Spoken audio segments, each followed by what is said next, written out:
జననం ఇంకా మరణం. ఒకటి జీవితానికి ప్రారంభం, ఇంకోటి జీవితానికి అంతం. ఇప్పుడు ఇదొక చక్రం. ఇక ప్రతి చక్రంలాగే ఇది కూడా ఎక్కడ ప్రారంభం అవుతుందో అక్కడే అంతమవుతుంది కూడా. అంటే ప్రతి ఒక్క మనిషి ఎవరైతే జన్మించారో తన జననంతో పాటే ఇది కూడా ఖాయమవుతుంది, తన మరణం కూడా తప్పదు అని. ఈ ప్రపంచంలో ఎప్పటికీ శాశ్వతంగా ఉండేదంటూ ఏదీ లేదు. ఇక ఇది మనందరికీ తెలుసు. మనకు ఏ జీవితం అయితే దొరికిందో దాన్ని మనం జీవించగలం. అందులో మనం ఏం చేస్తాము అనేదే ప్రధానమవుతుంది. ఎలాంటిది చేయాలంటే చనిపోయిన తర్వాత కూడా మనం అమరులవ్వాలి.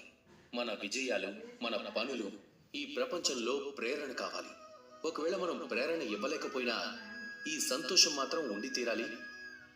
మనం మన జీవితాన్ని వృధా చేయలేదు అని, ఈ జీవితాన్ని జీవించాలన్న కోరికతో మనం సమయాన్ని వృధా చేయలేదని. ఇక జీవితాన్ని జీవించడానికి అన్నిటికంటే శ్రేష్టమైన మార్గం ఇదే.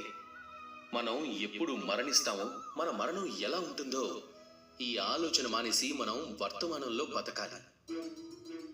ఈరోజు బతకండి, ఈరోజు పనులను చేయండి. అలాగే ఈరోజు ఏ కష్టం ఎదురుగా ఉందో దాన్ని ఎదిరించండి. అప్పుడు భవిష్యత్తు మార్గం దానికదే తెరుచుకుంటుంది. మీ జీవితంలోకి కష్టాలని పెద్ద పెద్ద కొండలు వస్తూ ఉంటాయి. ఆ కొండలను ఎంత బలహీనంగా మార్చాలి అంటే, మీరు అక్కడి నుంచి వెళ్ళిపోయినా సరే మీ వెనక ఎవరైతే ఆ మార్గంలో వస్తున్నారో వాళ్ళు కూడా చాలా తేలిగ్గా ఆ కొండలను పిండి చేసి ముందుకు సాగిపోవాలి. గుర్తుంచుకోండి, మీ ప్రయత్నానికి దానికంటూ ఒక ప్రాధాన్యత ఉంది.